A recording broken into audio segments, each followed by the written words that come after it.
Padre que estás en el cielo. Señor, queremos darte gracias nuevamente porque tú sigues guardándonos, sigues bendiciéndonos, sigues protegiéndonos, nos das vida, nos das salud y después de transcurrir esta nueva semana nos das este regalo de tu día santo en el cual poder estar aquí junto con los hermanos para adorarte. Te rogamos, Señor, que ahora disfrutemos esos momentos, que estemos atentos a lo que hoy tú quieres decirnos y que todo sea, Señor, para edificarnos, para crecer en la fe y para llegar a una mejor santificación para estar en tu presencia cuando vengas. Te rogamos que tu Espíritu esté pues con nosotros, tu paz nos acompañe y asimismo te rogamos que estés con todos aquellos que se reúnen alrededor de este mundo. También con los hermanos que han viajado hasta allá a Canarias, Señor, sabemos que tú los vas a bendecir en la obra que ellos van a hacer allá. Y te rogamos, Señor, que nos ayudes para que participemos en ella, para que no solo vivamos estas buenas nuevas que tú nos das, sino que también las podamos compartir con aquellos que no las conocen. Señor, ahora estos momentos que sean especiales y que sean de bendición para todos. Perdona nuestras muchas deficiencias y ayúdanos, Señor, a mejorar en lo futuro, a ser semejantes a Cristo. Todo ello te lo pedimos en nombre de Cristo. Amén. Bien, hermanos y amigos, buenos días a todos. Que tengáis todos un feliz sábado. Un saludo especial a los que están allá en el Internet, siguiendo fielmente semana a semana. También a los hermanos y amigos que están aquí. Hoy tenemos con nosotros a Eunice, que hacía un tiempo que no la teníamos. Bienvenida. Bien, vamos a estudiar pues repasar una nueva lección, puesto que el tiempo hoy nos apremia. Hemos comenzado tarde, hemos tenido algún problema también técnico, como a veces es habitual. Ya estamos, creo que todos acostumbrados a ello. Y bien, vamos pues a repasar la lección ya número 11, que tenemos en este trimestre, en el cual estamos hablando acerca del libro de los Romanos, libro que escribió el apóstol Pablo. Y en esta ocasión la lección trata sobre los capítulos 10 y 11 de Romanos. Más que nada se define sobre el capítulo 11 más que el 10, aunque del 10 también se comenta alguna cosa que veremos. Hay aquí un versículo inicial que está en Romanos 11:1 que dice: digo pues, ¿ha desechado Dios a su pueblo? En ninguna manera, porque también yo soy israelita, de la descendencia de Abraham, de la tribu de Benjamín. Bien, notamos que, si nos acordamos, en la lección pasada, el capítulo 9, se mencionaba acerca de quiénes son los hijos de Dios. Y allí se habla de que son los hijos de la promesa, ¿no? Aquella promesa hecha a Abraham, que no solo correspondía al pueblo judío, sino que era para todos aquellos de otras naciones, llamados para ellos gentiles, que aceptaban esa fe. Para ellos también era esa promesa. Y hoy, la lección de esta semana, pues nos habla prácticamente estrictamente acerca del pueblo judío y cuál es pues su condición y cuál será su condición en un futuro en cuanto al Evangelio, porque hay aquí algunas palabras que Pablo cita acerca de los judíos en un futuro, que, bueno, acerca de eso ha habido siempre un debate dentro del cristianismo, si eso es tajante, es tal como Pablo dice, o qué quiere decir. Bueno, la lección lo menciona y trataremos pues de darle una respuesta a todo esto. Si vamos adelante, comenzando el capítulo 10, si leemos los versículos del 1 al 4, la lección en el apartado del domingo se titula Cristo y la ley. Y fijaros, hay aquí unas palabras que también son tal vez mal entendidas por muchos cristianos. Dice así: hermanos, ciertamente el anhelo de mi corazón y mi oración a Dios por Israel es para salvación, porque yo les doy testimonio de que tienen celo de Dios, pero no conforme a ciencia. Él está aquí hablando de los judíos. Porque ignorando la justicia de Dios y procurando establecer la suya propia, no se han sujetado a la justicia de Dios. Porque el fin de la ley es Cristo, para justicia a todo aquel que cree. Son unas palabras chocantes, ¿verdad? Él está aquí hablando acerca de los judíos, que dice que ignoran la justicia de Dios y procuran establecer la justicia propia, la suya, porque parece ser que no han aceptado a Cristo como Mesías. Y la realidad es esta: aún hoy, en el año 2017, aún hoy el pueblo de Israel está esperando al Mesías por primera vez, porque no creen que Cristo sea ese Mesías. Y entonces por eso dice que, ignorando la justicia de Dios, ponen la suya propia. Y entonces Pablo termina esta presentación que hace diciendo: porque el fin de la ley es Cristo, para justicia a todo aquel que cree.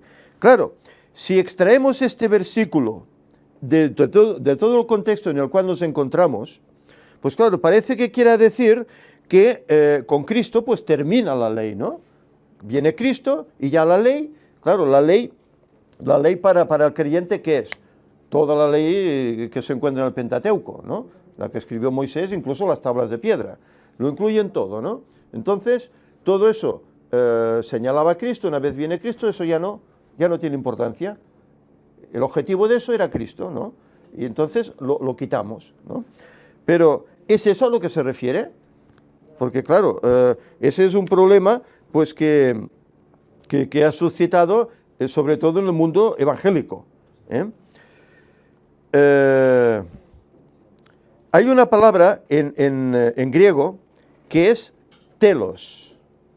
Y la palabra telos se traduce como meta o como propósito. Es decir, que si añadimos estas palabras al pasaje, dice: porque el fin de la ley es Cristo, podríamos decir, porque la meta de la ley es Cristo, o porque el propósito de la ley es Cristo. Es decir, que ¿eso qué quiere decir entonces? Pues quiere decir que el objetivo de la ley, el propósito por lo que la ley está establecida, es para que veamos que somos pecadores, la ley nos lo demuestra, no tenemos remedio, pero la ley nos dice: hay que acudir a alguien que te dará ese remedio. Y la ley te hace dirigir ¿hacia quién? Hacia Cristo, que es el autor de la misma, para que Él te dé la solución a tus pecados, a tus hierros. Por eso ese fin de la ley significa eso, que el propósito de esa ley es llevarte a Cristo, porque sin Cristo tú no puedes hacer nada. Tú quieres guardar la ley, pero no puedes. ¿Qué decía Pablo? Lo que quiero hacer, no hago. Y lo que no quiero hacer, eso hago. Es decir, que él entendía que estaba transgrediendo la ley, ¿no? Inconscientemente, pero lo hacía. Entonces, ¿cómo termina él? Gracias sean dadas a Dios por Cristo. ¿Quién me librará? Cristo. Él entiende que en Cristo está la solución. Por eso hay que tomar este pasaje de esta forma, que quiere decir que la ley es buena, la ley está ahí para obedecerla, está ahí para la felicidad. Incluso Santiago la llama la ley de la libertad. Lo que pasa es que la epístola de Santiago no se la tiene muy en cuenta. Se dice que si es una epístola sobrante en la Biblia, se la denomina, perdonad, la epístola de la paja, ¿no? Porque claro, como favorece el observar la ley del decálogo, pues claro, se dice eso, ¿no? Pero él dice esto, que es ley de libertad. Y además, Pablo en otros lugares escribe que la ley es santa, es justa, es buena, que es necesaria. El salmista, bueno, se llena la boca hablando de las delicias de la ley, ¿verdad? Los testimonios de Dios. Es decir, que la ley es necesaria. Igual que es necesaria en la sociedad tener leyes, ¿no? Porque si no sería un caos. Tiene que haber una ley, pues, que otorgue un orden en la sociedad. Pues esto es lo que el Señor ha hecho con la humanidad. Darnos una ley para que el hombre, pues, crea en el Señor, le obedezca, le agrade y haga su voluntad. Esa es la ley. Y de esta forma ande correctamente. Y no, pues, como como Pablo escribe, que muchos pues andan deshonestamente, con glotonerías, o con borracheras, o con cosas indebidas, o tratando mal a su esposa, etcétera, etcétera. Él habla en Corintios y en otros lugares acerca de esos problemas que había, incluso entre creyentes. Y claro, gracias a la ley, estas cosas, pues el cristiano no las vive, no le afectan, porque está por encima de eso, porque la ley le pone ese freno. Y además, para el cristiano resulta que ya es un gozo el cumplir la ley de Dios. Resulta como un gozo. Porque no echamos en falta, ¿no?, tener que robar, tener que mentir, tener que codiciar. No echamos en falta eso, ¿verdad? No lo echamos en falta. ¿Por qué? Porque para nosotros es una delicia, pues, ir por la calle ayudando a los demás, ¿verdad? Siendo un apoyo para los demás y no una espina. Si queréis comentar alguna cosa, adelante. Vamos a seguir. En el lunes se nos habla acerca de la elección de la gracia, y aquí ya entramos en el capítulo 11. Aunque no me gustaría dejar algunas cosas del capítulo 10 que no se mencionan y que tal vez son interesantes. Aquí se habla de que no hay diferencia entre judío y griego. Por ejemplo, el versículo 12 del capítulo 10 dice: no hay diferencia entre judío y entre griego. Es decir, los judíos, ellos creían que era un pueblo singular, ¿no? El pueblo de Dios. Pero Pablo dice que no hay diferencia entre unos y otros. Porque él más adelante nos habla de que hay unos que no formaban pueblo, pero que fueron injertados en ese pueblo, en ese olivo. Y por eso dicen, para Dios no hay diferencia. Él ama tanto al judío como al griego. Y cuando hablamos de griego, pues hablamos de otras nacionalidades también. Es decir, él cuando viene aquí a morir por el ser humano, no viene a morir solo por el judío, viene a morir por toda la humanidad. Luego, en cada uno está en ver eso y aceptarlo, ¿no? Aceptar ese sacrificio de Cristo o no, para nuestra salvación. Pero Él viene por todos. Por esto es algo interesante que me gustaría remarcar, que Él desea a todos. Luego dice aquí, versículo 14, por ejemplo: ¿cómo pues invocarán a aquel en el cual no han creído? ¿Y cómo creerán en aquel de quien no han oído? ¿Y cómo irán sin haber quien les predique? ¿Y cómo predicarán si no fueren enviados? Como está escrito: cuán hermosos son los pies de los que anuncian la paz, los que anuncian buenas nuevas. Es decir, aquí, ¿de qué está hablando Pablo? Está hablando de que las gentes necesitan escuchar el mensaje, pero hace falta de alguien que les lleve el mensaje, ¿no? Hace falta de alguien, porque dice: bienaventurados los pies de aquellos que llevan esa paz de Dios, ¿verdad? Claro, pues entonces es un privilegio que el Señor nos da cuando nos llama a esa luz, cuando conocemos al Señor, conocemos el Evangelio. Es un privilegio el que Él nos da de poder compartirlo con aquellos que aún no lo saben. Dice: son benditos los pies de esa persona que hace eso.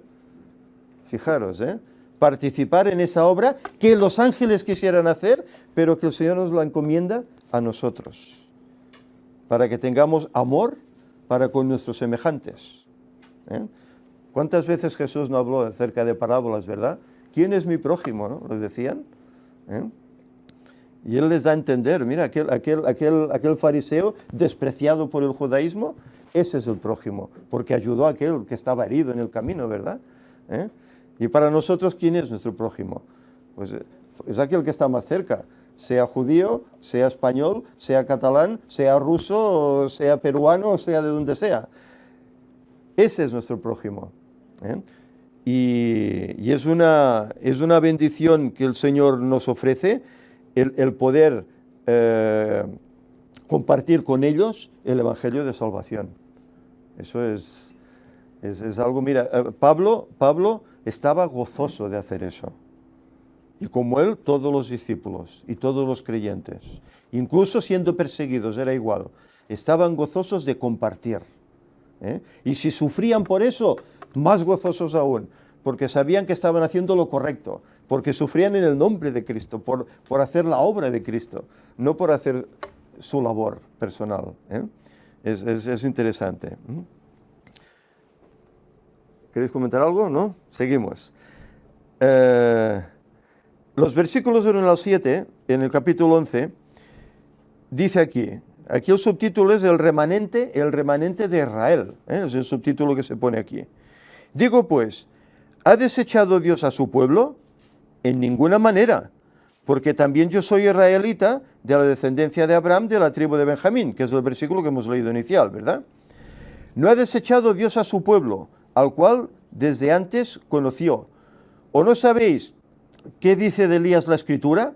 ¿Cómo invoca a Dios contra Israel diciendo, Señor, a tus profetas han dado muerte, y tus altares han derribado, y solo yo he quedado y procuran matarme? ¿Pero qué le dice la divina respuesta? Me he reservado 7,000 hombres que no han doblado la rodilla delante de Baal. Así también aún en este tiempo ha quedado un remanente escogido por gracia. Y si por gracia, ya no es por obras. De otra manera la gracia ya no es gracia. Y si por obras, ya no es gracia. De otra manera la obra ya no es obra. ¿Qué pues? ¿Lo que buscaba Israel no lo ha alcanzado? Pero los escogidos sí lo han alcanzado, y los demás fueron endurecidos. Aquí tenemos otras palabras complejas, ¿verdad? Otras palabras complejas. Es decir, el pueblo de Israel ha sido desechado totalmente por Dios. Él dice, no, que yo soy israelita, de la tribu de Benjamín. En cambio, el Señor me llamó. ¿Cómo lo hizo con Pablo? Esa luz, ¿verdad? En ese camino a Damasco, ¿verdad? Y luego él estuvo 3 años allá en Arabia, recibiendo instrucción directa de Cristo. Por eso dice que él es apóstol escogido por Dios, no por el hombre, por Dios. Y él dice, pues que no es así, que no, Israel está desechado por Dios. Y luego veremos cómo la lección nos habla, incluso citas de Ellen White, en el cual hay una labor especial que hacer con los judíos. Y que en el último tiempo los judíos tendrán una parte muy importante en la proclamación del Evangelio. Porque ellos conocen todo el Antiguo Testamento, mucho mejor que nosotros. Claro, el adventista, nosotros guardamos el sábado, pero ¿quién lo guardó primero? Ellos, los judíos, ¿verdad? Claro. Y antes que ellos lo guardó también el ser humano creado por Dios, ¿no? Pero el Señor escogió ese pueblo para darle todas esas leyes, incluyendo el sábado, ¿verdad? Y que fueran una luz. Pasa que, ¿qué ocurrió? Que el pueblo no cumplió. Pero hemos leído un pasaje en el cual dice que Elías se encontraba solo. Creía que no había nadie en todo Israel. Pero dice que, ¿qué le dice la voz del Señor? No, hay 7,000 que no han doblado su rodilla ante Baal. Es decir, había un resto, unos pocos. Yo no sé los miles que habría en el pueblo, pero solo había unos pocos que no se habían doblado ante Baal. Como queriendo decir, Dios tiene siempre un remanente, un resto, el cual sigue siendo fiel. Y así ha sido a través de la historia. En un principio, ¿quién era el remanente? Adán y Eva tuvieron 2 hijos, ¿verdad? Y había uno que era el remanente, el otro no. Y de aquel, pues, vino luego toda la simiente. La simiente. Y siempre ha sido así. En los tiempos de Israel, de Jacob, ¿qué pasó? ¿No había también? El mismo.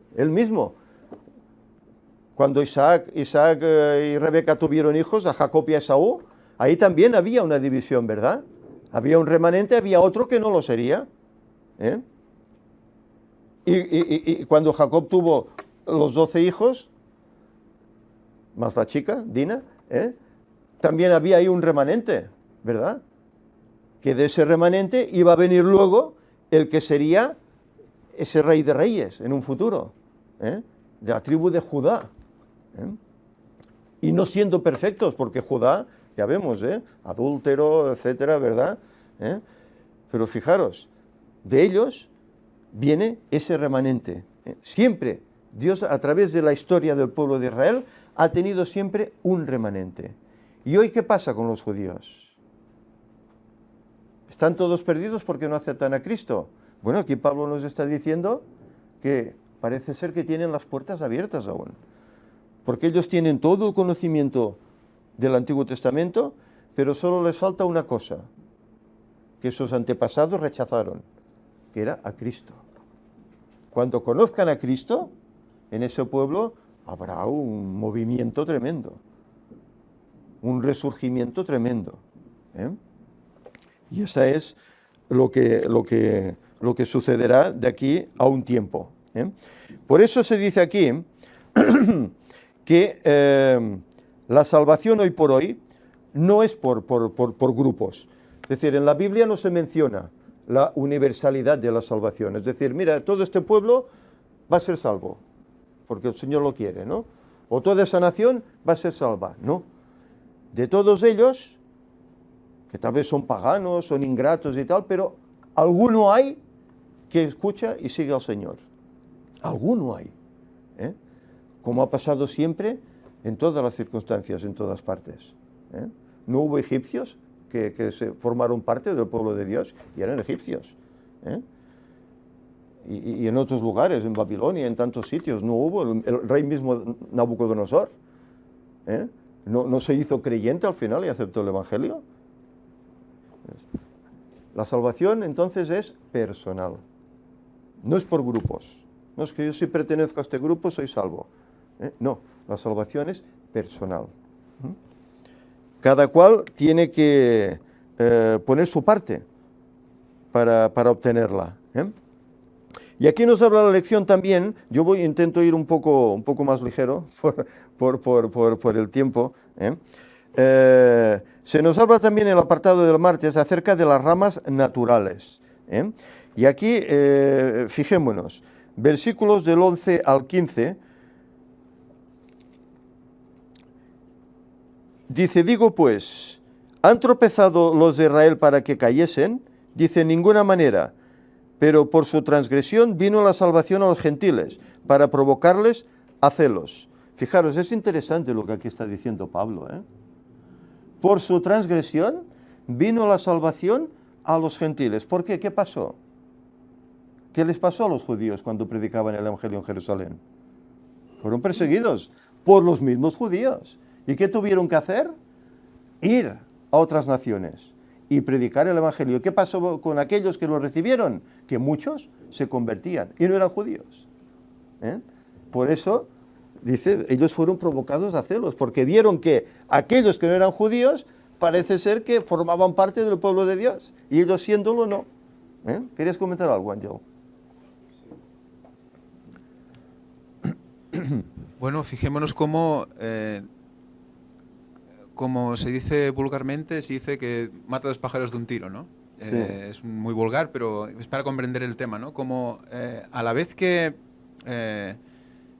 les quita el privilegio, ¿no?, de ser el pueblo elegido, para pasarlo al resto de gentiles, con ese, digamos, castigo, favorece que los gentiles entren al pueblo. Pero es que a la vez, eso es para que el pueblo que ha recibido ese, digamos, castigo, reaccione. Entonces los lleva a celos para recuperarlos en el tiempo final. Exacto. Como vimos en los capítulos, ¿no?, de los judíos en el tiempo final. O sea que todo es perfecto. O sea, aunque ellos fallen, el Señor lo sabe y es como que siempre va, pues eso, 1000 pasos por delante, ¿no? Exacto. Y los vuelve a recuperar, evidentemente no a todos, sino a aquellos que realmente quieren escuchar, pero que al final tendrán un peso importantísimo, ¿no? Y además también, ¿para qué? Para volver a redundar en ir a buscar más gentiles. O sea que todo es un pez que se muerde la cola y que va siendo cada vez más para Dios, una espiral que lleva a Dios, ¿no? Sí. Pero es interesante el hecho, ¿no?, de que al ser ellos rebeldes, pues el Señor tiene que buscar a otros. Si ellos no hubiesen sido rebeldes, pues quién sabe, tal vez el Evangelio se queda ahí y de ahí no sale, de ahí no se esparce. Pero al ser ellos rebeldes, el Señor toma esa circunstancia para que el Evangelio se esparza por todas partes, con la intención de que en ese futuro, poco antes de que Cristo venga, poco antes de que termine el tiempo de gracia, ellos vuelvan a recibir ese Evangelio que les falta, que solo es el conocimiento de Cristo. Y entonces se les abrirán los ojos y se darán cuenta de la equivocación que han tenido, de que si realmente quieren la salvación no hay que ser legalistas, solo cumplir la ley estrictamente, sino que hace falta Cristo, porque la ley no me salva Cristo. Cuando ellos entiendan eso y lo vivan, bueno, ya lo veremos en las notas, cómo ese pueblo será misionero por excelencia, en su momento. Es interesante todo lo que Pablo menciona, ¿verdad? Pero son cosas que se deben entender en su contexto, y no sacarlo de tal lugar, porque si no luego no entendemos qué es lo que nos dice. Aquí de hecho es un mensaje para ellos, lo que se está dando aquí. Pasa que tiene lecciones para nosotros, como es lógico. Toda la Biblia tiene lecciones para nosotros, pero hay que entender el momento en el cual se dijo y el porqué, etcétera.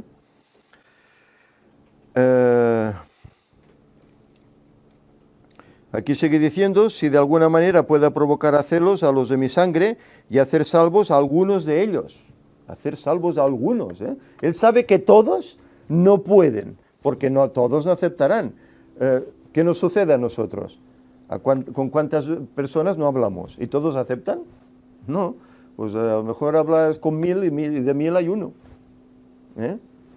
Y es así. Es triste porque quisieras que todos escuchasen, aceptasen, pero no todos. No todos lo hacen. Pues él lo mismo. Él dice que tendrá ese cuidado por ellos, por si así salva a alguno. Por lo menos a alguno. Si su exclusión, dice, es la reconciliación del mundo, ¿qué será su admisión sino vida de entre los muertos? Es decir, Pablo, él ya está viendo cómo será el futuro cuando los judíos reciban ese evangelio. ¿Cuál será su reacción? ¿Cómo lo vivirán? No como tal vez ocurre hoy en los cristianos, ¿no? Que bueno, conocemos a Cristo, vamos a la iglesia y tal, sí, pero somos casi como indiferentes, ¿no? Bueno, sí, yo soy creyente y tal, pero somos como indiferentes, ¿no? O tal vez, bueno, el día de reunión, pues muy fieles, muy santitos, pero luego llega la semana y ya no nos acordamos que somos creyentes, ¿no? Eso pasa a muchísimos cristianos, y bueno, eso no es lo debido,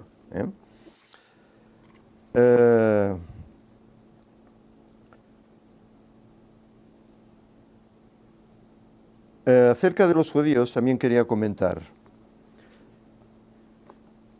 ¿De dónde viene el cristianismo? ¿De dónde desciende el cristianismo? Viene de ellos. Viene de ellos. Y tenemos que pensar que han sido un pueblo que, estando diseminados por todo el mundo, incluso aquí en España, estuvieron cientos de años.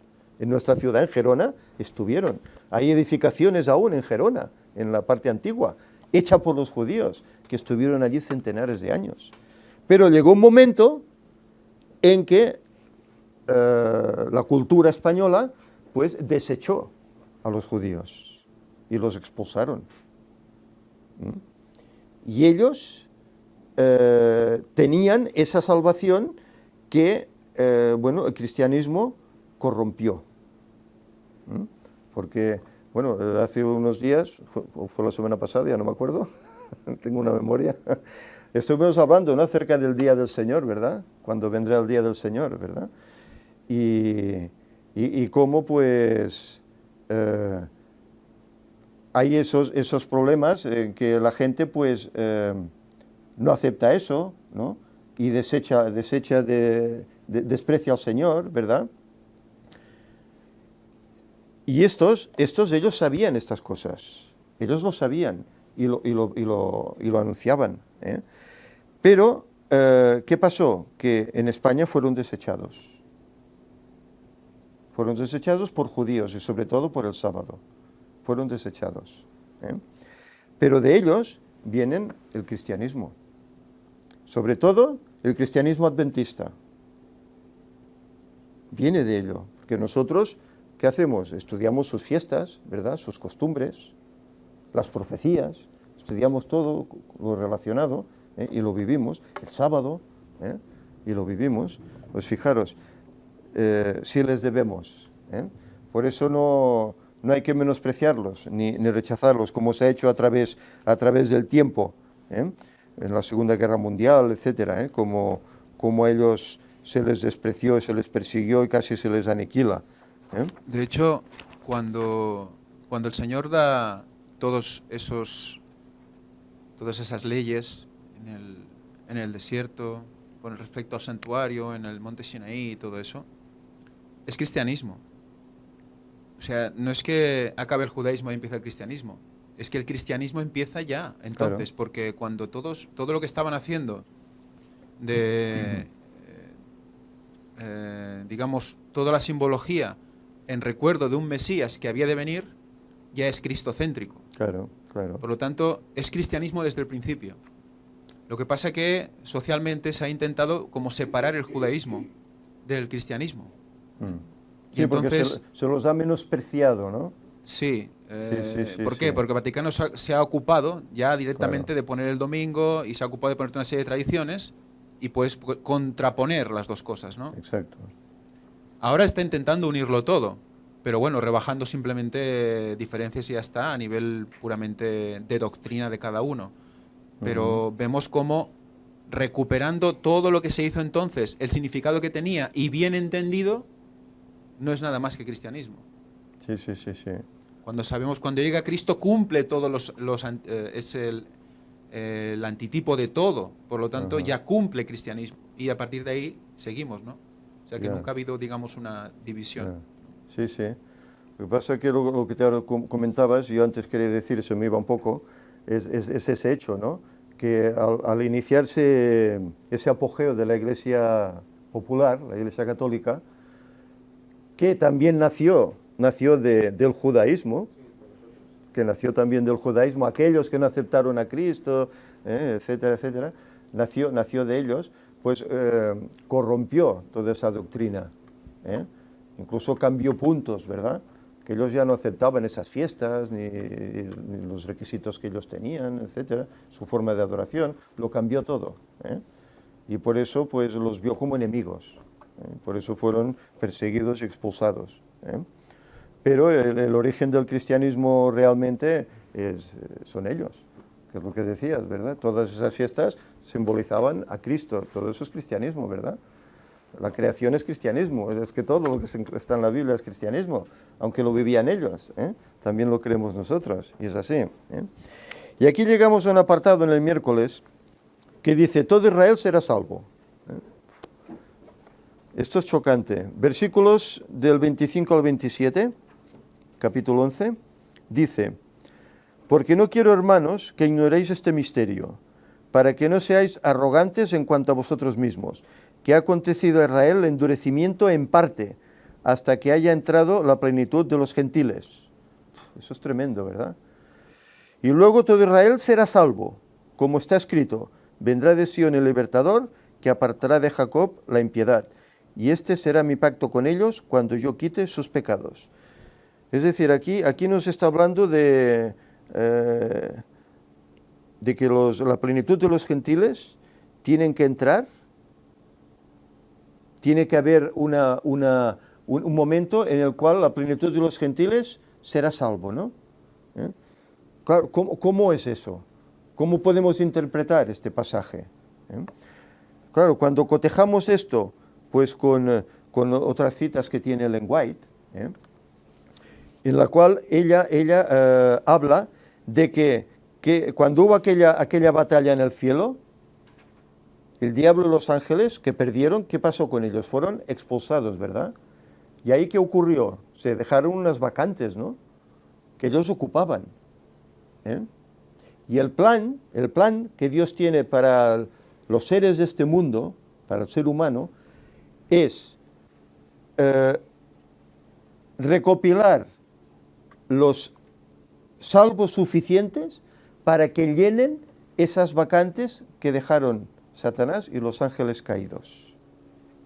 Para mí esto es esa plenitud de los gentiles, porque cuando ese número esté completo, que serán millones y millones, porque fijaros, la Escritura dice que una tercera parte de los ángeles creados cedieron, obedecieron al diablo, se rebelaron contra Dios. ¿Cuántos son en número? Millones, pueden ser millones. Pues fijaros los salvos desde Adán hasta que Cristo venga, ¿cuántos serán? Millones. Pero cuando ese número, esas vacantes estén ya completas, entonces es cuando terminará ya el tiempo de gracia. Dios lo tiene todo establecido, Él sabe cuándo será. Y la plenitud de los gentiles habrá entrado. Entonces es cuando habrá entrado. Eso no quiere decir que todos los gentiles serán salvos. Como tampoco quiere decir, como dice aquí, que todo Israel será salvo. ¿Quiénes serán salvos? Pues aquellos que realmente sean sinceros, de corazón, de mente, que comprendan el mensaje para ellos hoy y se conviertan. Acepten a Cristo como Salvador. Esos serán los salvos. Pero los que no hayan querido hacer eso, no pueden ser salvos. Por eso cuando él dice todos serán salvos, se está refiriendo a aquellos que aceptarán esa salvación por medio de Cristo. Los que no lo hagan, no lo van a ser. Al igual que él dice, yo soy del remanente, yo soy de ese pueblo, uno de los pocos que quedaron, como 7.000 en los tiempos de Elías, etcétera, pues también sucederá eso al final. Habrá unos que se salvarán, judíos, pero habrá otros que no. Se ha parado. Porque eso tiene un temporizador, creo, ¿no?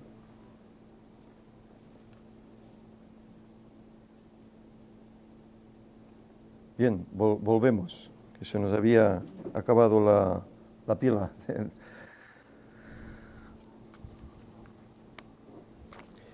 Hay aquí una nota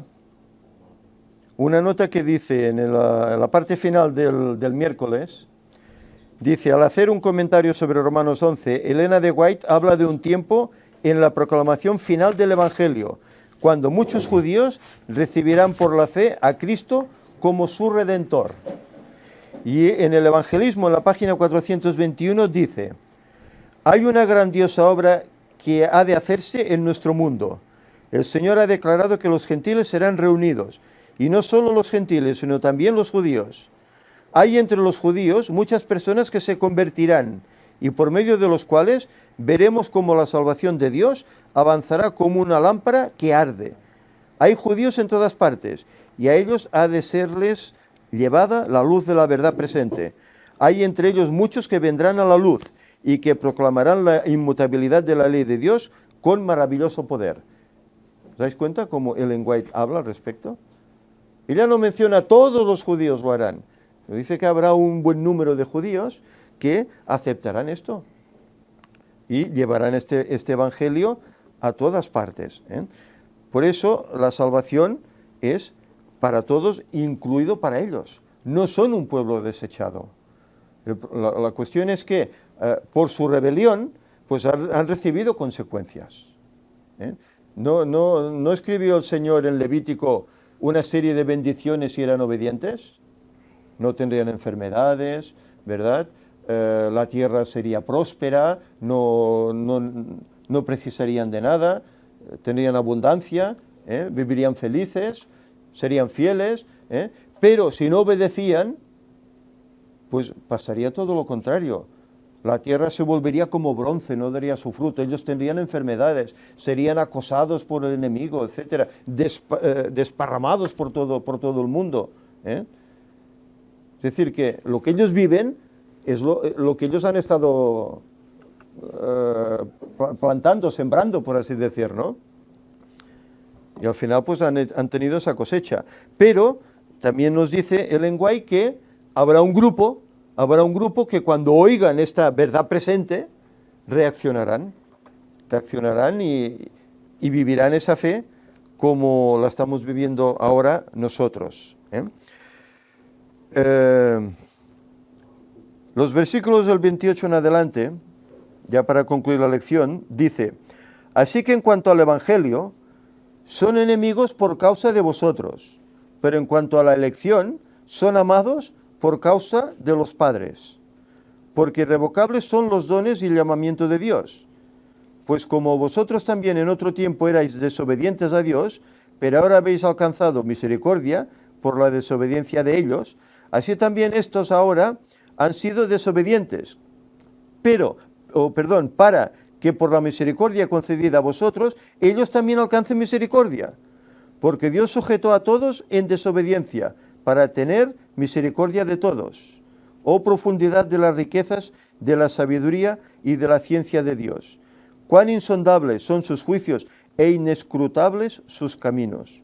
Porque ¿quién entendió la mente del Señor? ¿O quién fue su consejero? ¿O quién le dio a él primero para que le fuese recompensado? Porque de él y por él y para él son todas las cosas. A él sea la gloria por los siglos. Amén. Es decir, que aquí nos muestra que los gentiles que no eran pueblo de Dios llegaron a serlo, porque les llegó el Evangelio y lo aceptaron. Y los otros sentían que, pues celos, ¿no? Pero que a la vez, gracias a esto, luego los judíos volvieron al camino, volvieron a aceptar lo que el Señor tenía establecido. Y él habla de esto como misterio insondable de Dios. Es decir, los caminos que el Señor a veces emplea para buscar a los que van a ser salvos, en todas partes. Y los caminos a veces inescrutables, impensables, que el Señor determina para que esto sea así. Es tremendo. Pero el Señor lo hace de esta manera. No me extraña, y lo hemos hablado a veces, ¿verdad?, en las conferencias, que Pablo quisiera venir a España. Porque parece ser que en España, que viven los gentiles, parece ser que de ahí tenía que salir un mensaje especial. Y un mensaje que tenía que llegar no a todos los demás, sino también incluyendo ¿a quién? A los judíos. Fijaros. Y si se nos habla de Tarsis, ¿verdad?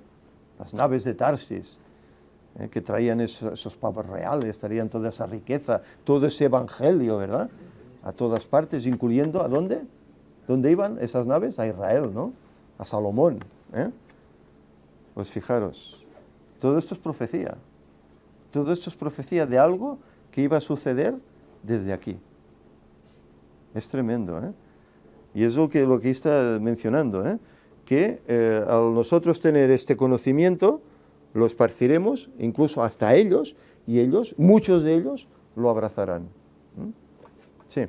Quería comentar que luego también una lectura más personal de todo esto nos lleva a que el Señor va a hacer todo lo posible para salvarnos, a cada uno de nosotros.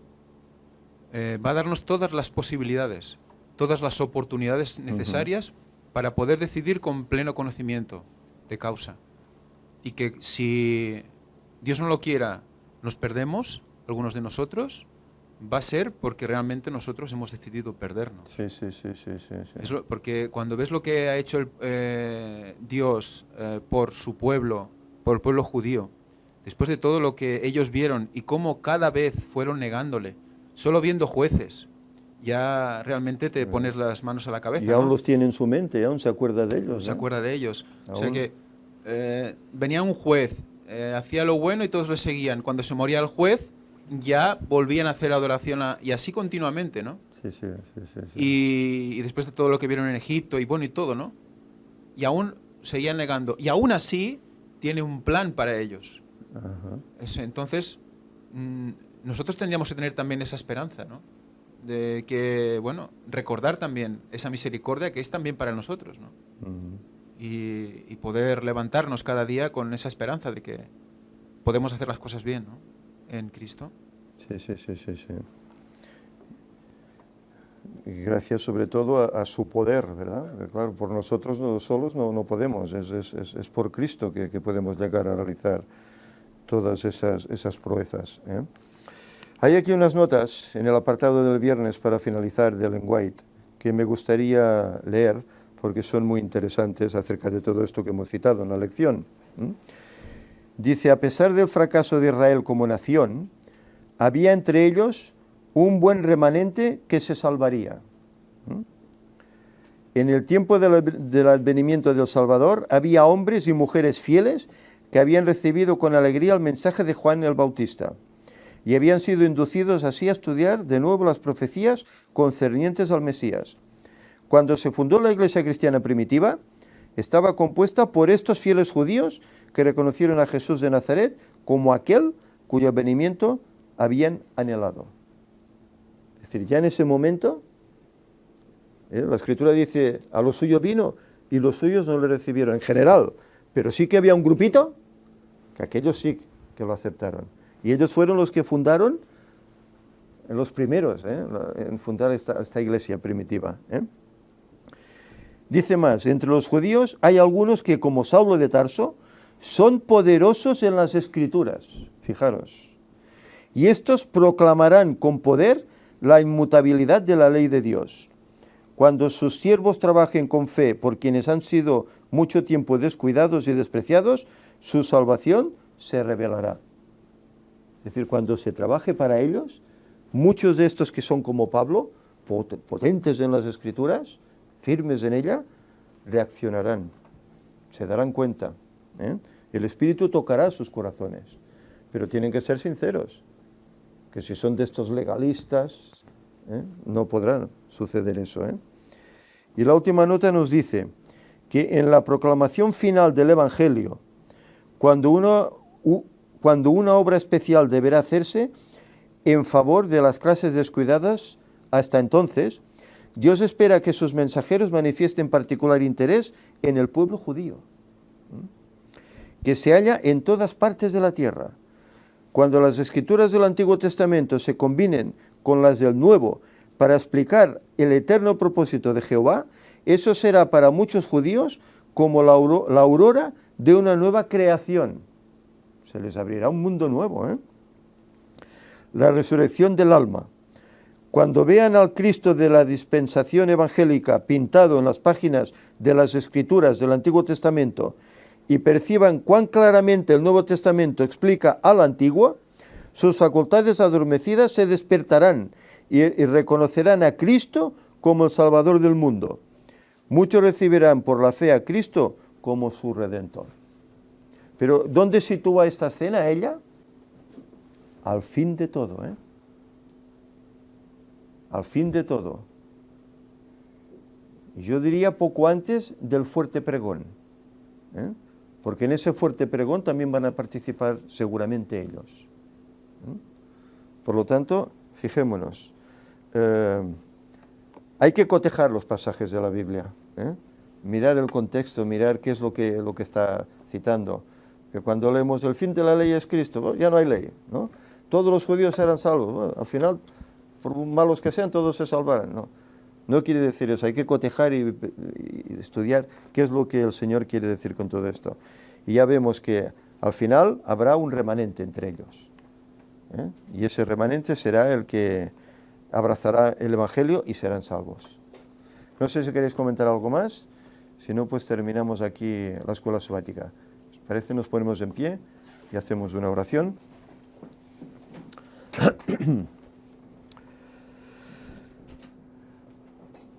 Señor, te damos gracias por esta nueva escuela sabática, en la cual vemos cómo tus designios se van cumpliendo.